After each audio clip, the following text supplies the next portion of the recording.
What's up, YouTube? Murphy Firearms Training here. I have my Ruger American Pistol competition. It's got my Vortex red dot on it. Kind of a fun gun. I want to use this gun for a few drills. I've got my dummy ammo here. So this is part 4 of a series on pre-qualification for NRA instructor courses. So part 1 was loading and unloading single action revolvers and including decocking procedures. Part 2 was loading and unloading double action revolvers and included decocking procedures. Part 3 was loading and unloading semi-automatics. Now the last one is going to be drills with semi-automatics. Specifically, there's 4 things I want to discuss: failure to fire, failure to eject, failure to go into battery. Those 3 can all be solved by what's called a tap rack assess drill. And then the last one is a failure to extract or a double feed. And so what I want to do is I want to go into each one of these. So I'm going to start with, I have an unloaded gun, I have an unloaded magazine, okay? This is my safe direction, and you're going to see that I try very hard to keep this gun lasered in that direction. I'm going to have a little bit of rotation. I'm looking for, plus or minus 10 degrees there, nothing more, okay? Now, empty gun, empty chamber. Number 1 is failure to go into battery. What does failure to go into battery look like? You've got a gun and it closes and it's like that. Just not quite. Failure to go into battery. This is typically because a round is kind of cocked in there, funny, something. It's very hard to simulate. But if you have a failure to go into battery, so here we go. We know this gun is unloaded. Dry fire, right? We're going to cock the gun. Now, if the gun is not in battery, notice it's slightly out of battery. Dead trigger, okay? That's a failure to go into battery. How do we correct a failure to go into battery? We tap the magazine to make sure that it's fully seated, rack the slide, and then, right? And the idea behind racking the slide is that if you rack the slide and let it snap forward, it's going to go into battery, and then, voila, we have a live trigger. That is a failure to go into battery, okay? Now I'm going to go ahead and lock this open. I'm going to go ahead and drop my magazine. I'm going to load a round or 2 here. Okay, something like this. The second one I want to do is a failure to eject drill. Okay, now a failure to eject drill, I have the hardest time setting these up because you really have to load the gun incorrectly. But the easiest way I've found to set these up is to do that. Okay, failure to eject is typically a stovepipe. You've got a round that has not fully ejected. How do we solve a failure to eject drill, which also is going to be not in full battery, and you'll notice it because you have a dead trigger. How do you solve a failure to eject drill? We know the issue is right here. Tap, rack, voila. You have cleared a failure to eject drill. Okay? Now, I do know there's a round still in the chamber. I'm going to load a new round in the magazine. The third drill is a failure to fire drill. I want to give you a failure to fire drill. So a failure to fire drill is we have our two-handed grip, right? Our two-handed grip is a nice firm grip with all your fingers, your thumb pointed forward along the slide, parallel to the slide.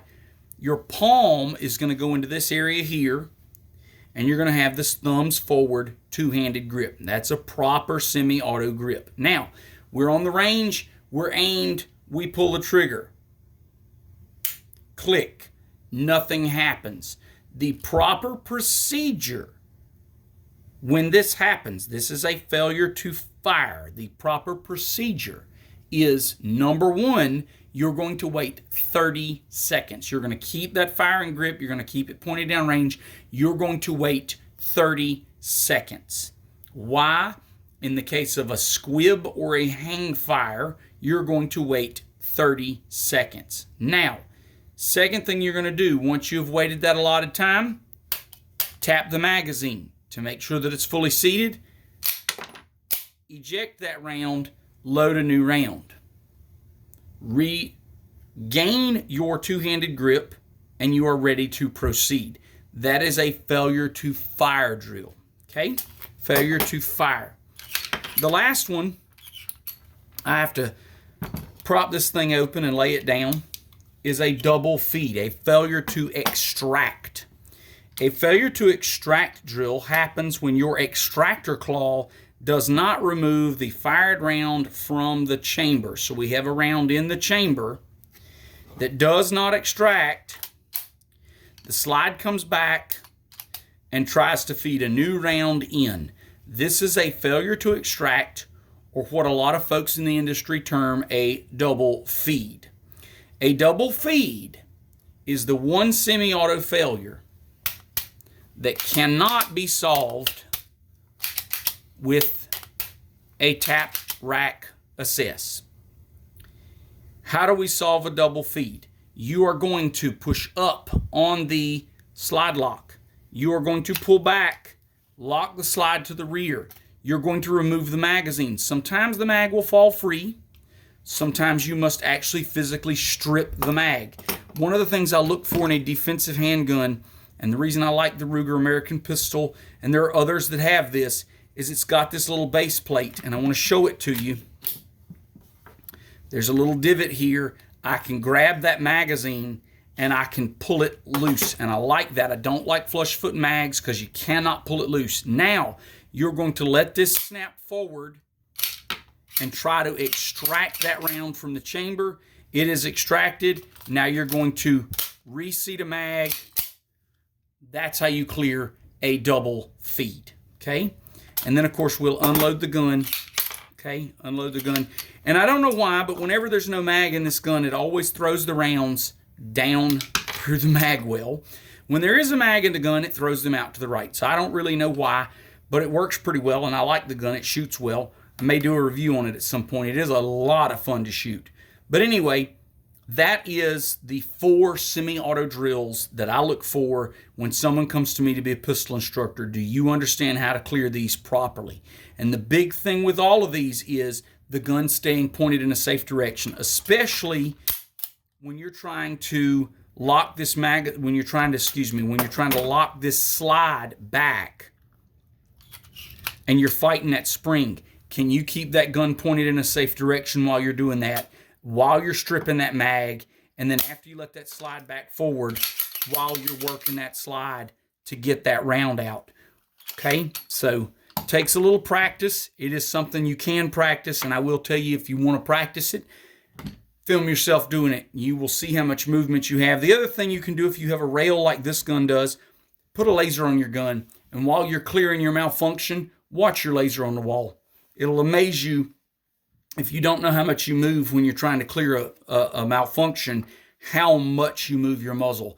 And it is really telling, and it is something you can work on and you can improve. So anyway, I hope this is helpful. It is the last video in the series. It is a 4-video series to help people with their grips, with their techniques, and with their muzzle control. And it's specifically geared towards folks that want to be NRA pistol instructors, but it can be used by new shooters as well. And I will say again, your pistol grip, nice firm grip. This thumb is almost parallel to the slide. You want your palm in here, fingers forward. That is a good semi-auto grip, and you are ready to fire. That is a good, solid semi-auto firing grip that is taught by most trainers. So anyway, fun grip. Want to make sure you guys know it. If you have questions, please leave them in the comments. Guys, I appreciate your supports. Appreciate the likes and the thumbs up. And if there's anything we can do for you, let us know.